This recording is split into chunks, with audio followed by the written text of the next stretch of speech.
할렐루야. 말씀 한 절 같이 함께 읽도록 하겠습니다. 신명기 10장 13절 말씀입니다. 신명기 10장 13절 말씀. 한 절 말씀인데요. 같이 함께 읽도록 하겠습니다. 자막에 나오고 있죠? 같이 읽겠습니다. 내가 오늘 내 행복을 위하여 내게 명하는 여호와의 명령과 규례를 지킬 것이 아니냐. 아멘. 저는 말씀 부탁을 받고 기도하면서 오늘 저녁에 무슨 말씀을 나눌까 기도할 때 행복에 대한 말씀을 나누고 싶은 그런 마음이 있었습니다. 사실 저는 행복이라고 하는 단어를 그렇게 사용하는 것을 별로 좋아하지 않았고, 행복은 마치 어떤 사치품이나 내 몸에 맞지 않는 어떤 옷을 입는 것 같은 그런 느낌이 들었기 때문에 행복이라고 하는 단어를 사용하지 않았고, 어떻게 보면 행복이라는 단어뿐만 아니라 행복 그 자체를 좀 두려워하는 그런 마음도 있지 않았나 그런 생각이 듭니다. 하지만 최근 들어서 행복에 대해서 많이 생각을 해보았고, 그리고 행복에 대한 그 말씀으로 성경 구절을 찾아보면서 성경에도 행복이라고 하는 단어가 기록되어져 있더라고요. 오늘 우리가 함께 읽었던 말씀 속에 모세가 광야의 길을 가다가 하나님께로부터 계명을 받고 그 백성들에게 하나님 아버지의 그 마음을 전하면서 내가 오늘 너의 행복을 위해서 너희에게 명하는 여호와의 명령과 규례를 지킬 것이 아니냐라는 이 말씀을 통해서 하나님이 우리의 행복을 위해서, 그들의 행복을 위해서 하나님의 명령과 규례를 우리에게 주시고 그것을 지키기를 원하신다라는 그 주님의 마음을 여기서 볼 수 있었습니다. 신명기 33장 29절 말씀에도 이런 말씀이 나와 있습니다. 이스라엘이여 너는 행복한 사람이로다. 여호와의 구원을 너같이 얻은 백성이 누구냐? 그는 너를 돕는 방패시요 내 영광의 칼이시로다. 내 대적이 내게 복종하리니 네가 그들의 높은 곳을 밟으리로다.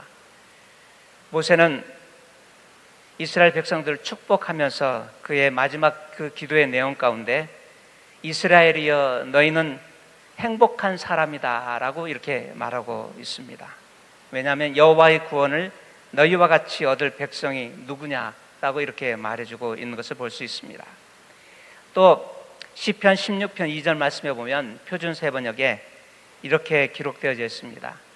나더러 주님에 대해 말하라면 하나님은 나의 주님, 주님을 떠나서는 내게 행복이 없다 하였습니다.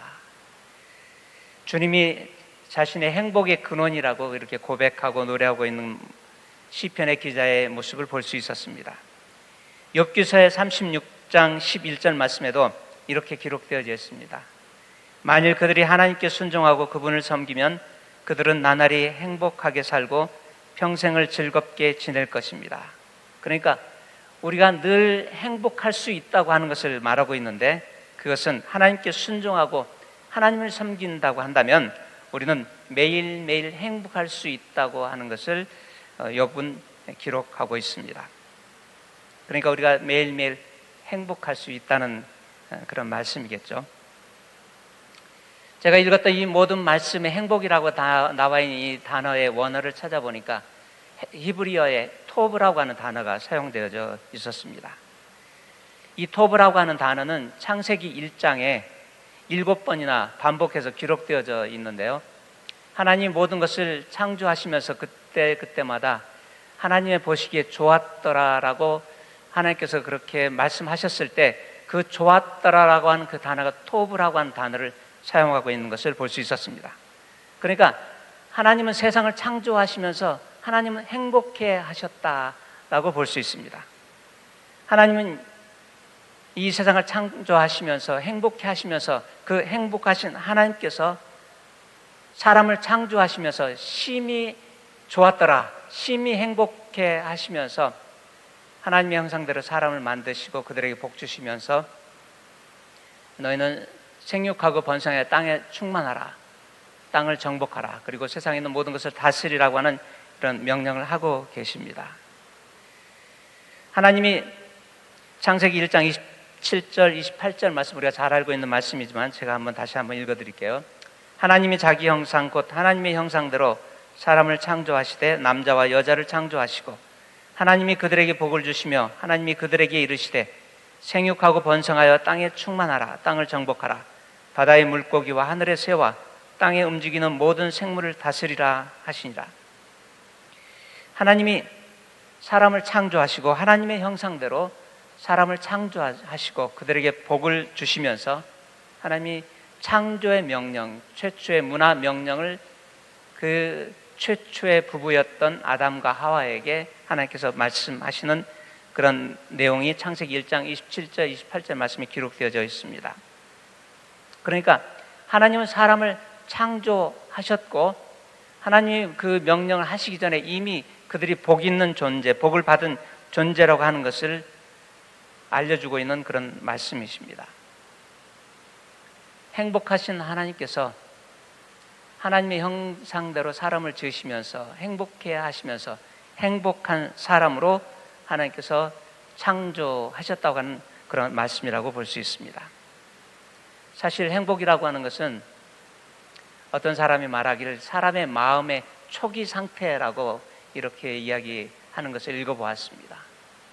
그 말은 무슨 말이냐면 우리가 컴퓨터를 새로 산다고 한다면 컴퓨터에 거기에 깔려져 있는 초기 상태 그것처럼 하나님이 우리에게 만들어준 우리 창조하신 인간의 이 마음의 초기 상태는 행복이라고 하는 것이죠. 하나님은 행복한 하나님께서 사람을 하나님의 형상대로 행복한 사람으로 하나님께서 만드셨습니다. 물론 죄가 들어오고 그 우리의 죄로 말미암아 우리의 관계가 끼어지고 우리의 삶 속에 수치심과 죄책감과 서로 안에 여러 가지 그런 부정적인 감정들이 생겨지면서 그러면서 사람들이 불행한 존재처럼 그렇게 느끼고 살아가고 있지만 그러나 하나님은 우리를 행복한 존재로 만드시고 우리의 마음속에 그 행복을 누리면서 살아갈 수 있도록 하나님께서 그렇게 디자인하셨다고 하는 것을 우리는 기억해 볼 필요가 있습니다. 그래서 우리는 행복하기 위해서 존재하는 것이 아니라 이미 행복하기 때문에 존재하고 있다고 하는 사실을 우리는 기억해야 됩니다. 그래서 행복이라고 하는 것은 우리가 추구해야 될 어떤 것이 아니라 지금 여기서 우리가 허락하고 우리가 누려야 할 바로 그것이라고 하는 사실을 우리는 주목해 볼 필요가 있다고 생각합니다. 여러분 속으로만 대답 한번 해보세요. 제가 한번 물어볼게요. 여러분 요즘 행복하십니까? 대답하지 마세요. 여러분 속에 마음으로 한번 대답해 보세요. 여러분 요즘 행복감을 느끼면서 살아가고 계십니까?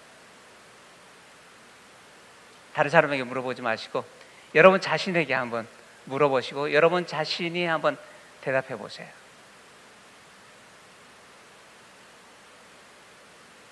저도 오늘 또 여러 번 제 자신에게 물어봤습니다. 나는 행복한가? 저는 그동안 이런 행복에 대한 그런 생각을 해보면서 행복은 마치 우리가 어떤 노력을 통해서 어떤 수고를 통해서 어떤 우리가 얻어내야 될 추구해야 될 어떤 것이라는 그런 생각이 은연중에 내 생각 속에 자리 잡고 있지 않았었나 그런 생각을 해보았습니다. 그런데 저는 이 말씀들을 준비해 보면서 지난 몇 달 동안 행복에 대한 이런 생각들을 해보면서 책도 읽어보고 그리고 성경 말씀들도 찾아보고 하면서 행복이라고 하는 것은 그렇게 보통 우리들이 생각하고 있는 것처럼 멀리 있는 것이 아니라 어쩌면 이미 우리 안에 존재하고 있는 어떤 것. 그러니까 어떤 분은 그렇게 이야기를 하더라고요. 성공이라고 하는 것은 우리가 원하는 어떤 것을 얻어내는 것이 성공이라고 한다면, 행복이라고 하는 것은 이미 우리가 가지고 있는 것을 우리가 원하는 것.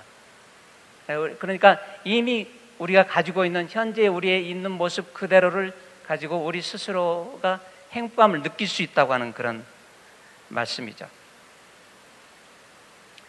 저는 창세기 1장 27절, 28절 말씀에 나오는 하나님의 그 창조의 명령을 통해서 하나님이 행복하신 하나님께서 행복한 사람을 만드시면서 말씀하셨을 때에 그 하나님의 그 창조의 명령 속에 행복의 세 가지 원리가 담겨져 있다고 하는 것을 발견할 수 있었습니다. 저는 그래서 오늘 그것을 나누고 싶습니다. 첫 번째로, 하나님은 관계적인 하나님이십니다.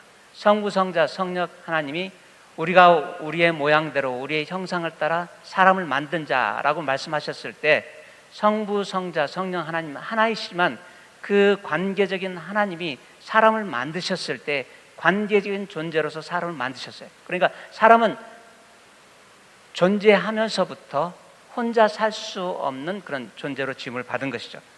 그래서 순서는 먼저 남자였고 아담이었고 그다음에 하와였지만, 하나님은 하나님의 생각 속에 사람이 독처하는 것이 좋지 않다는 것을 알고 계셨기 때문에 먼저 사람을 만드시고 아담에게 그 필요를 느끼게 하시고, 그 필요를 아담이 스스로가 알아차렸을 때 그를 잠들게 하시고 갈뼈를 취해서 하와를 만드시고 아담 앞으로 이끌어 오셔서, 아담이 그 하와를 발견했을 때 표전 3번에게 보면 이제야 나타났구나, 이 사람 뼈도 나의 뼈, 살도 나의 살, 남자에게서 나왔으니 여자라 칭하리라고 이렇게 말씀하시면서 하나님께서 남성과 여성, 성이 다른 그 두 존재를 만드셨지만 최초의 여성은 한 남성의 아내로, 최초의 남성은 한 여성의 남편으로 하나님께서 그렇게 창조하시고 그 부부를 그 결혼 생활을 축복하시면서 하나님께서 이 창조의 명령을 하셨을 때 이 창조의 명령은 부부를 위한 명령이고 가정에게 향하신 하나님의 명령입니다. 그 첫 번째 명령이 생육하고 번성하여 땅에 충만하라고 말씀하셨습니다. 생육하고 번성하여 땅에 충만한다고 하는 것은 혼자로서 불가능합니다. 부부를 통해서, 부부 관계를 통해서, 결혼 생활을 통해서 자녀들이 태어나고 그러면서 생육하고 번성하면서 지금 우리가 이 세상에 태어나고 수많은 사람들이 이 세상에 존재하게 된 것이죠. 행복의 첫 번째 요소는 다른 것이 아니라 우리가 관계적인 하나님의 형상대로 관계적인 인간으로 존재로 태어났기 때문에 우리가 서로 함께 그 관계 속에서 좋은 관계를 유지하면서 살아갈 때 우리의 삶은 풍성해지고 번성하게 되고 번창하게 되는 것이라고 볼 수 있습니다. 예수님께서 이 땅에 육신으로 오셨을 때도 물론 성령으로 잉태되셨지만 아들로 오셨고 남자로 남성의 성을 선택하셨지만 그 여인의 몸속에, 마리의 몸속에 잉태되셔서 육신의 부모 아래서 자라셨으면서 예수님께서는 늘 하나님과 사람들과 늘 항상 함께 하셨습니다.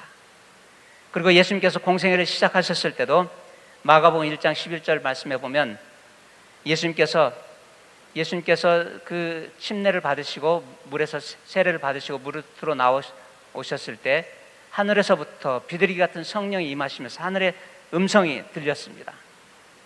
그것은 하나님께서 그 사랑하는 아들 예수를 향하시는 하나님의 음성이었습니다. 그 음성은 이렇습니다. 너는 내 사랑하는 아들이요 나의 기뻐하는 자라 라고 하나님께서 그 사랑하는 아들을 향해서 말씀하셨습니다.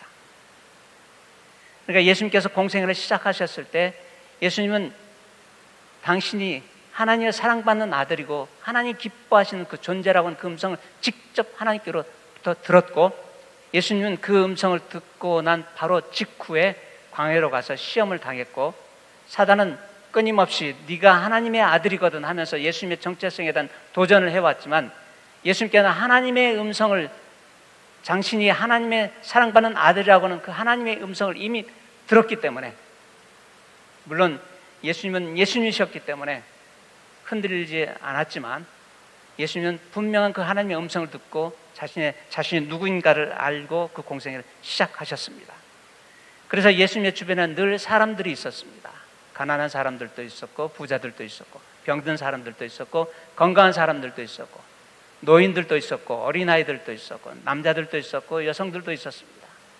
수많은 사람들이 예수님과 함께 있었고, 예수님은 그들과 함께 식사하면서, 교제하면서, 대화하면서, 먹고 마시면서 많은 이야기들을 그렇게 하셨어요. 예수님은 그렇게 사람들을 사랑하셨습니다. 인생은 사랑하는 것입니다. 제가 3년 전에 의료사고로 제가 죽음 앞에 있다고 생각해 본 적이 있었습니다. 죽음 앞에 있다고 생각하니까 제일 먼저 첫 번째 저의 1순위, 제 사랑하는 아내, 그리고 제 자녀들 순서가 그렇게 되더라고요. 죽음 앞에 서니까.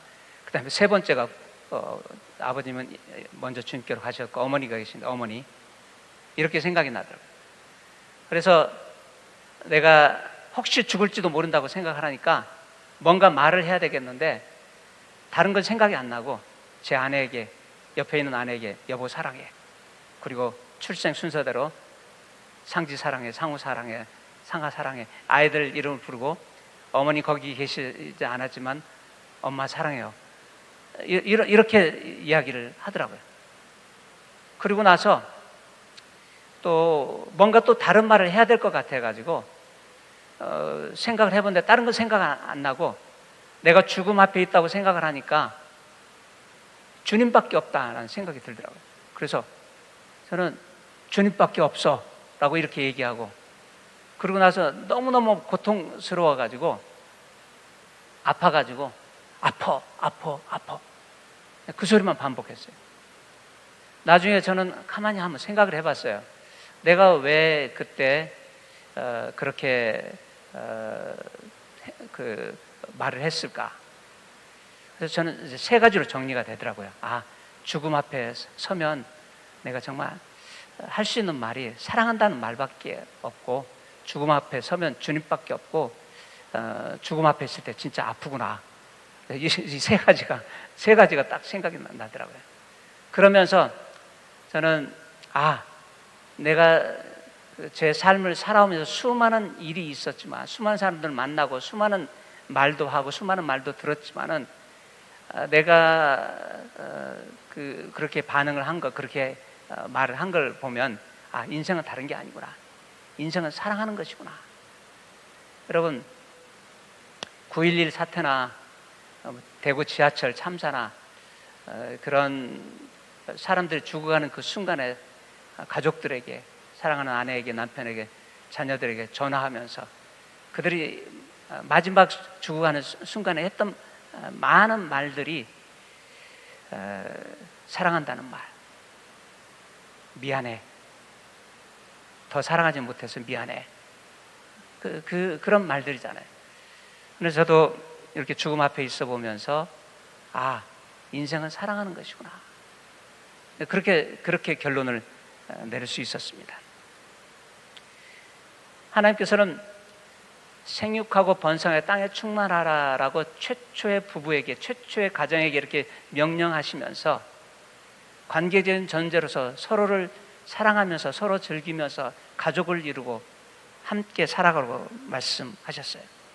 예수님께서도 수많은 말씀을 하시고 사랑하는 제자들과 함께 마지막 밤을 보내시면서 그들과 함께 성만찬을 나누시고 제자들의 발을 씻기고 나서 마지막 유언처럼 하셨던 말씀, 결론처럼 하셨던 말씀이 무슨 말씀이냐면, 내가 너희를 사랑한 것처럼 너희도 서로 사랑하라고 말씀하셨습니다.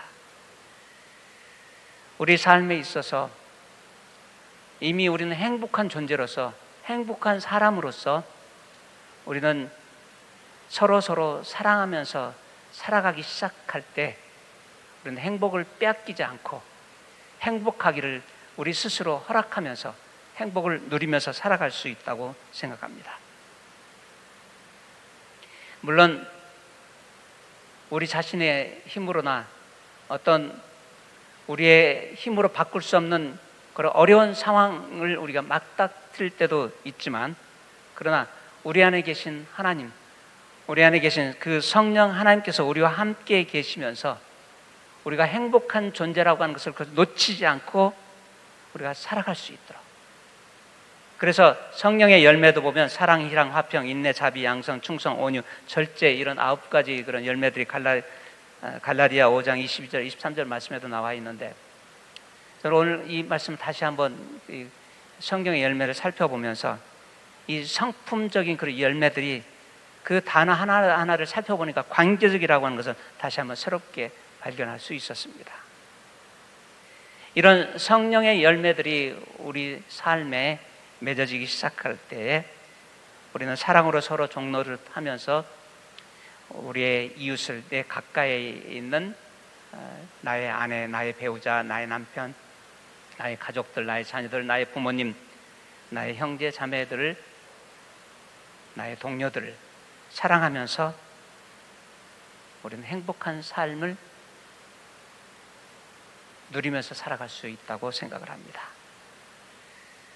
두 번째로, 예수님께서 그 창조의 명령으로 최초의 부부에게, 최초의 가정에게서 명령하셨던 두 번째 명령은 땅을 정복하라는 명령이셨습니다. 땅을 정복하라. 정복하라고 하는 단어를, 그 원어를 살펴보니까 좀 부정적으로 얘기한다면 짓밟다, 막 정복해서 그 적군을 물리치고 짓밟아서 완전히 초토화시키고 정복하는 것처럼 그런 단어로 기록되어져 있더라고요. 하나님께서는 우리는 적극적인 존재로서 땅을 정복하면서 그렇게 살아가도록 우리에게 명령하셨습니다.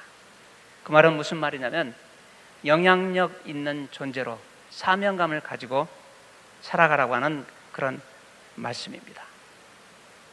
저도 가끔 이렇게 우울해지고 힘들다고 생각할 때가 보면, 내가 할 일이 없을 때, 어떤 일을 해야 될지 모를 때, 그때가 정말 힘들고 좀 우울한 그런 마음이 들 때가 있더라고요. 여러분 항상 일이 있으셔서 우울하지는 않으실지 모르겠지만, 가끔 뭐를 해야 될지 모를 때 가끔 그런 생각이 들 때 그런 우울한 감정이 느껴지고 힘들다는 그런 생각을 해본 적이 있습니다. 그런데 우리가 살아가면서 우리가 누군가에게 도움이 되고 누군가에게 뭔가 선한 영향을 끼치고 있다고 이렇게 살아가게 될 때 우리는 거기에서부터 뭔가 보람을 느끼게 되고 행복감을 맛보게 되는 것을 우리 스스로도 경험하게 됩니다. 예수님께서는 이 땅에 오셨을 때 섬김을 받으러 오신 것이 아니라 섬기러 오셨습니다.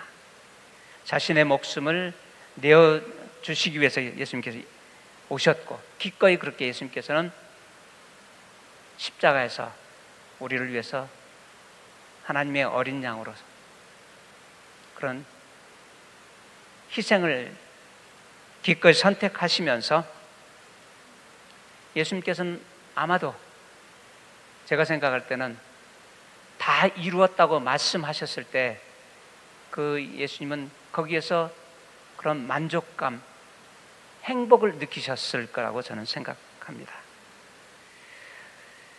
우리도 우리 이웃을 사랑하면서 복음을 증거하고 제자 삼는 사역, 누군가를 위해서 희생하고 수고할 때, 누군가를 돕거나 구제할 때에 우리는 거기에서 느껴지는 기쁨과 희열과 만족감을, 삶의 보람을 맛보면서 행복감을 누릴 수 있습니다. 그냥 우리가 잘 먹고 잘 살고 아무 일 없고 걱정거리가 없고 내가 하고 싶은 거 다 한다고 해서 우리가 행복감을 누리는 것이 아니라, 우리가 뭔가 누군가를 위해서 수고하고 희생하고 헌신할 때에, 그럴 때 우리는 행복감을 맛볼 수 있다고 생각합니다. 우리가 잘 알고 있는 헬렌 켈러라고 하는 분이 계시죠. 어렸을 적에 뜻하지 않은 그런 그 질병으로 청각과 시각을 잃어버리고 청각 시각 장애인으로 살았지만 앤 셜리반이라고 하는 가정교사를 만나고 그의 삶이 변화되어지면서 남들이 졸업하기도 어려운 그런 대학에 들어가서 대학 졸업하고, 그리고 평생을 세상을 떠나기 전까지 장애인을 위해서 또 여성 인권 운동 등을 통해서 사회적으로 많은 사람들에게 영향을 끼치고 대통령의 그런 큰 메달까지 받았던 헬렌 켈러라고 하는, 남들이 보기에는 듣지도 못하고 보지도 못하는 사람이었지만, 불행한 사람처럼 보였지만은 그 헬렌 켈러가 이런 이야기를 했다고 합니다. 진정한 행복의 조건이 무엇인지 오해하는 사람들이 많다. 진정한 행복은 자기 만족을 통해서가 아니라 가치 있는 목적에 헌신할 때 찾아온다. 그러니까 진정한 행복은 뭔가 가치 있는 목적을 위해서 자신의 삶을 헌신할 때 거기서 행복을 맛볼 수 있다고 하는 그런 말이죠. 세상 사람들이 생각하는 그냥 나만 만족하고 나만 좋으면 다 됐다고 생각하는 그것이 행복이 아니라 뭔가 가치 있는 목적을 위해서, 헬렌 켈러가 자신의 삶을 그렇게 살았던 것처럼 우리의 삶에 있어서 하나님이 우리에게 각자에게 맡겨주신 각각의 그 부르심과 은사를 따라서 순종하면서 살아가기 시작할 때 우리는 그 삶 속에서 우리는 하나님이 이미 우리에게 주신 그 행복감을 맛보면서 살아갈 수 있다고 생각합니다. 우리가 잘 알고 있는 마더 테레사는 그런 이야기를 했다고 그래요. 하나님은 우리를 성공을 위해서 부르신 것이 아니라 순종을 위해서 부르셨다. 많은 사람들은 성공하기 위해서 애쓰면서 살아갑니다. 그러나 우리는 우리의 아버지 하나님의 그 말씀에 순종하기 위해서 지금도 이 자리에 있는 것입니다. 성령의 은사를 본다고 한다면 여러 가지 은사들이 있죠. 지혜의 말씀, 지식의 말씀, 믿음, 병 고치는 은사, 능력, 행함, 예언함, 영들 분별함, 각종 방언 말함, 방언들 통역함, 이런 고린도전서 12장에 나오는 이런 은사들 뿐만 아니라 다른 말씀에도 나와 있는 여러 가지 은사를 본다고 한다면 섬기는 것, 다른 사람을 돕는 것, 가르치는 것, 여러 가지 많은 그런 은사들이 있고 하나님이 우리 각 사람들에게 주신 각각의 그런 은사들이 있다고 생각합니다. 저는 종종 길을 지나가거나 아니면 높은 곳에서 이렇게 집들을 바라보면서 사람들을 바라보면서 그런 생각을 해보기도 합니다. 이렇게 수많은 사람들이 존재하고 살아가고 있는데 참 정말 신비하다라는 그런 생각이 들 때가 가끔 있어요. 꼭 예수 믿는 사람뿐만 아니라 예수 믿지 않은 사람들, 다른 종교를 가진 사람들 다 포함해서, 그러니까 이 예배당 하나만 본다고 하더라도 이 예배당을 이렇게 이 아름다운 이 예배당이 이렇게 건축되어지기까지 정말 수많은 사람들이 수고했잖아요. 의자뿐만 아니라 강대상, 이 타일, 뭐 스피커, 여러 가지 것들. 거기에는 예수 믿는 사람도 있고 믿지 않는 사람들도 있고 다양한 사람들, 수많은 생각을 가지고 있는 사람들이 있었지만 그들의 수고와 그들의 어떤 나름대로의 그런 헌신을 통해서 지금 우리는 이 예배당 안에서 이렇게 자유롭게 하나님께 예배하면서 살아가고 있어요. 그러니까 하나님은 창조주이시고 하나님 모든 만물을 창조하셨고, 하나님이 요한복음 3장 16절 말씀하시는 것처럼 하나님이 세상을 이처럼 사랑하사, 하나님 세상을 사랑하셨어요. 이처럼 살아가사 독생자를 주셨으니 이는 저를 믿는 자마다 멸망치 않고 영생을 얻게 하려 하심이라. 그게 하나님 아버지의 그 마음이죠. 하나님 세상을 그렇게 사랑하셨습니다.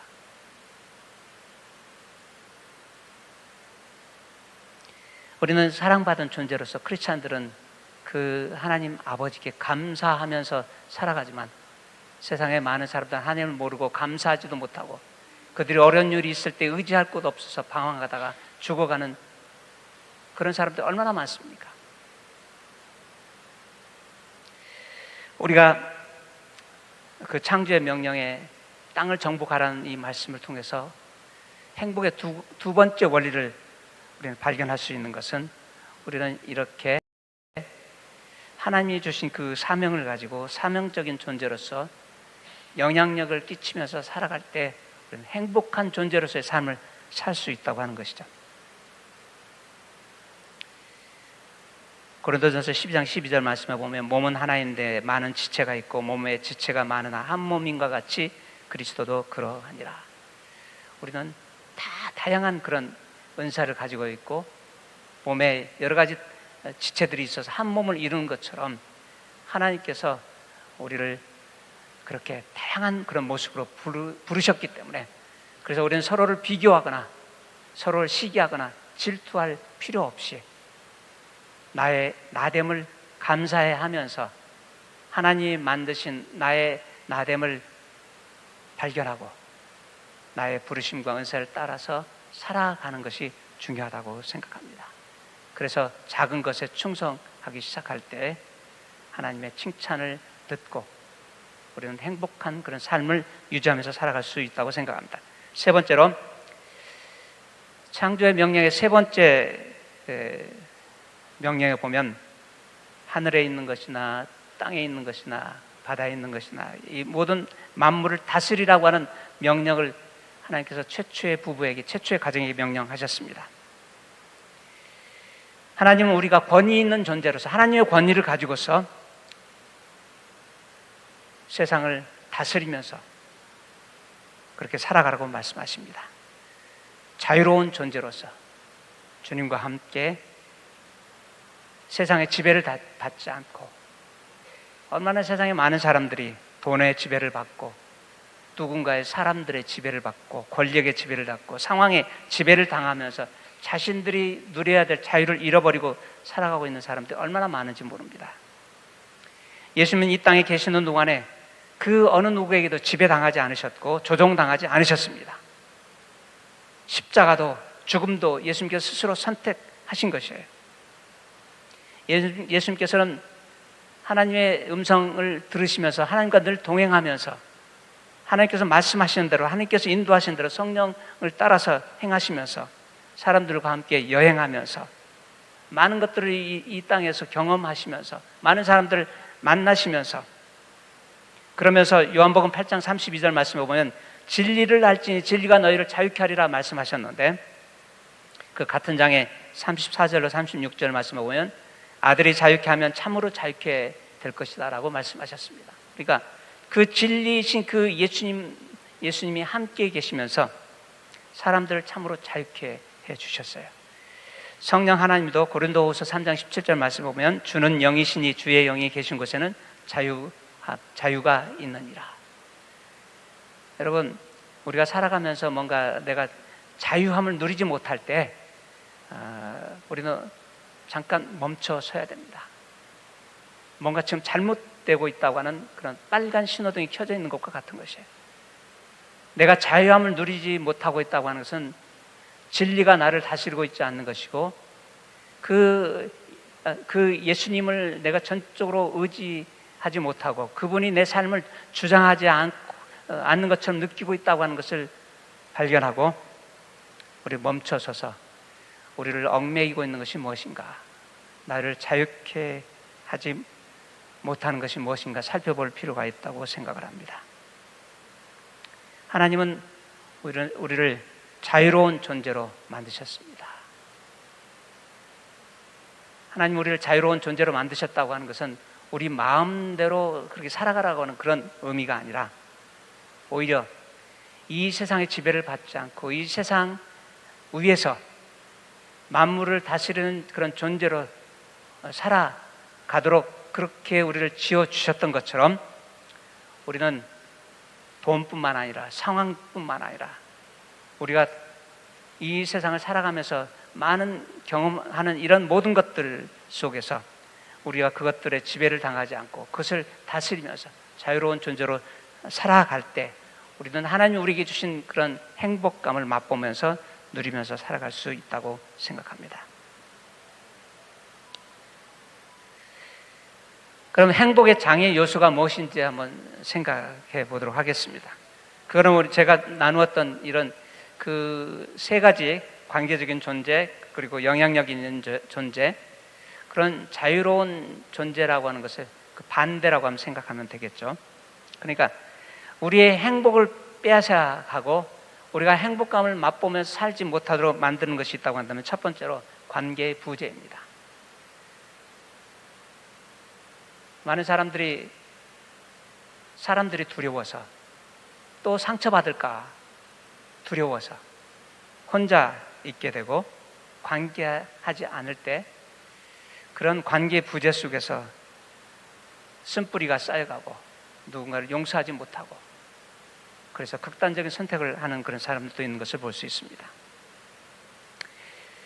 많은 사람들이 이야기하기를 우리가 관계의 기쁨을 맛보기 위해서는 물론 많은 사람이 있을수록 좋겠지만 나를 충분히 이해해주고 사랑해주고 내 편이 되어줄 수 있는 한 사람이면 충분하다고 이야기를 합니다.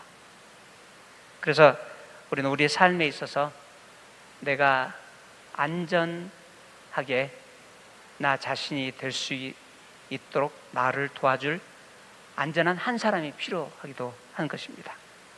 물론 우리는 누군가에게 그런 안전한 한 사람이 되어줄 필요도 있겠죠. 두 번째 행복의 장애 요소라고 한다면 하나님이 우리에게 사명을 맡겨주셨고 우리를 이렇게 부르셨는데 우리에게 소명의식이 부재하거나 또 하나님이 우리에게 말씀하셨는데 그 말씀에 우리가 순종하지 않고 불순종할 때 우리는 하나님이 우리에게 허락하신 이런 행복을 맛볼 수 없게 될 것이에요. 그래서 우리는 하나님께 물으면서 주님 나의 부르심이 무엇입니까? 우리가 기도할 때에 우리는 하나님께 물어볼 수 있는 거죠.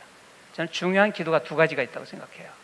많은 사람들이 기도하면 말하는 것이라고 요구하는 것 이렇게 생각을 하는데 저는 첫 번째 기도의 중요한 것은 무엇이냐면 듣는 기도입니다. 하나님 앞에 나가서 하나님 지금 저에게 하고 싶은 말씀이 있으세요? 하고 하나님께 묻고 하나님 앞에서 하나님의 음성을 듣고 그리고 또 하나님이 내게 내 마음속에 세미한 음성으로 말씀하시는 것이 있다고 한다면 그것을 확인하기 위해서 하나님께 묻고 하나님 그러면 어떻게 하면 좋겠습니까?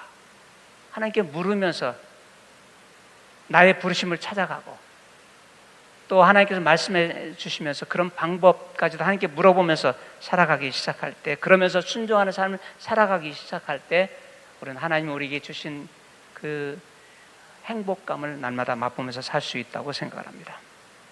세 번째로 행복의 장애 요소 세 번째라고 하는 것은 우리는 자유로운 그런 존재로 하나님이 우리를 만드셨고 세상을 다스리면서 그렇게 살도록 만드셨는데 우리 속에 죄가 들어와서 회개하지 않은 그런 죄가 있다고 한다면 우리는 그 죄를 미워하고 그 죄악에서 속히 떠나는 것이 중요합니다.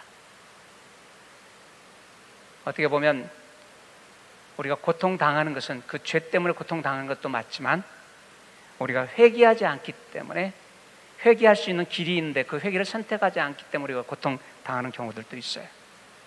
그래서 주님의 도우심을 구하면서 정직하고 겸손하게 회개할 때 우리는 천국이 가까이 있다고 하는 것을 우리는 맛볼 수 있게 될 것입니다.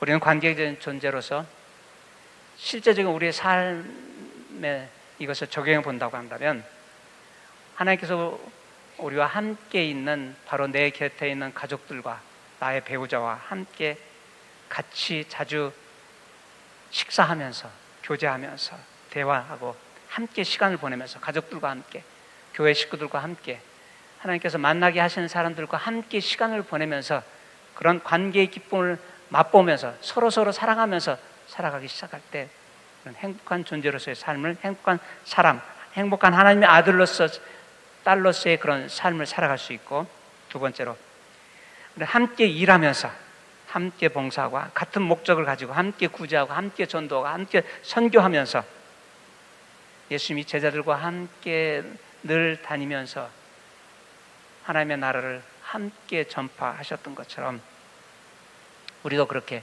누군가와 함께 그렇게 일하기 시작할 때 그런 행복감을 맛보면서 누리면서 살 수 있다고 생각합니다. 또 예수님께서 자유로운 존재로 우리를 만드셨습니다. 그래서 우리는 가끔 우리가 삶에 익숙한 이런 장소들을 떠나서 가족들도 함께 여행도 가보고 새로운 것을 함께 경험하면서 새로운 것을 맛보면서 누리면서 새로운 곳에서 하나님의 새로운 역사들을 누리면서 어떻게 보면 익숙해진 그런 나의 삶 속에 내가 발견해 보지 못했던 나의 그런 모습들을 그런 여행을 통해서 발견할 수도 있다고 생각을 합니다. 그래서 새로운 것을 도전하고 새로운 것을 여행해보고 하나님이 만드신 그런 자연과 하나님이 만드신 새로운 사람들을 보면서 내가 얼마나 행복한 존재인지를 확인할 수 있는 그런 시간들이 더 많아졌으면 좋겠습니다. 같이 함께 기도하십시다. 이 시간에 함께 기도할 때에 먼저 하나님께 감사하는 기도를 함께 하고 싶습니다. 하나님이 우리를 행복한 사람으로 우리를 만드셨습니다. 그래서 나를 이런 행복한 존재로 만들어 주신 것에 대해서 감사하고, 혹시 내가 이런 행복한 존재로서 이렇게 지음을 받았는데 내가 내 스스로를 그런 불행한 존재로 여기고 있었다고 한다면 그런 마음들에 대해서 하나님 앞에서 고백하고, 주님, 나의 이 마음을 깨트려 주시고 내가 행복한 존재라고 하는 이 사실을 내가 내 영혼이 알아차릴 수 있도록 나를 도와주십시오. 먼저 이렇게 함께 하나님 앞에 기도하겠습니다. 다 같이 기도하십시다. 사랑하는 아버지 하나님, 이 시간에